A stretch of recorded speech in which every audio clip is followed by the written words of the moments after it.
Молодые супруги Рустам Назаров и Зарина Юнусова приехали в суд на Московском проспекте не из своей квартиры в центре Петербурга, а из жилища, где их спрятали представители таджикского землячества.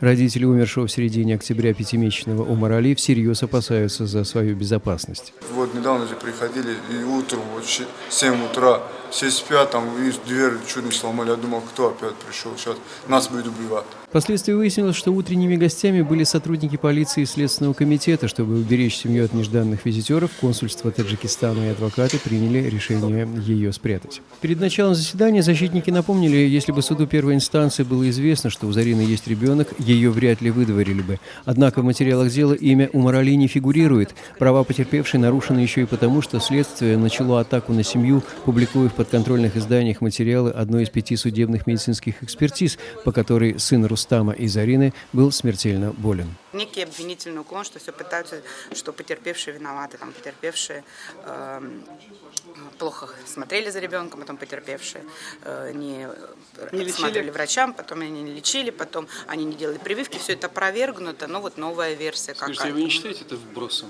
Мы не можем сказать, мы не видели, возможно, это и вброс, мы не видели постановление, нас не знакомили процессуальным документом. Более того, в суде первой инстанции Зарине был предоставлен переводчик не с таджикского, а с узбекского языка, что помешало ей давать убедительные показания. Впрочем, несмотря на доводы защиты, городской суд оставил в силе решение Октябрьского суда и постановил экстрадировать девушку на родину. В течение 15 суток она должна покинуть Россию. Сегодня в заседании подтвердились все наши доводы. Мы допросили сотрудника ФМС, который в случайности там оказался в зале. Мы его допросили, тот сотрудник, который задерживал Зарину дома. И у нас есть основания, чтобы обжаловать в порядке надзора данный судебный акт заместителя председателя городского суда. Ну и будем действовать дальше в рамках уголовного дела. Но Юнусова по-прежнему не намерена покидать Петербург, пока не получит на руки тело сына, чтобы вывести его в Душанбе, где по настоянию родственников состоятся похороны мальчика. Андрей Королев. Настоящее время. Петербург.